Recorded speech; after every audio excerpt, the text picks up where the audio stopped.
Au-dessus de Notre-Dame-des-Landes, le ciel se serait brusquement dégagé dimanche soir. Les pro-aéroports en sont persuadés, parmi eux Alain Mustière qui n'a rien manqué de la soirée du second tour. C'est l'aéroport qui est finalement le grand vainqueur de ces élections. Il n'y a aucun obstacle, sinon celui des zadistes qui occupent illégalement le terrain et qui doivent partir demain matin. Alors je les invite d'ailleurs, s'ils m'entendent, à ne pas attendre que les forces de police les mettent dehors, mais qu'ils partent volontairement. Martelé durant la campagne, l'évacuation de la ZAD reste d'actualité au lendemain du second tour. Le premier dossier, en tout cas celui qui est à mon avis prioritaire pour la région des Pays de la Loire, c'est de demander au Premier ministre l'évacuation de la ZAD de Notre-Dame-des-Landes.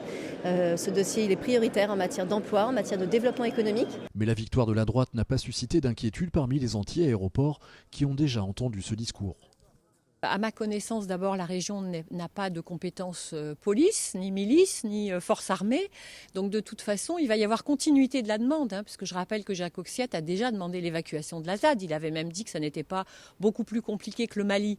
Donc, je pense que dans ce sens, il y aura continuité de l'action. Il va y avoir la même demande et seul l'État peut accéder ou non à cette demande d'évacuation. Annoncée dans un premier temps pour janvier 2016, l'évacuation de la ZAD reste soumise à des obligations juridiques mais aussi stratégiques en pleine période d'état d'urgence.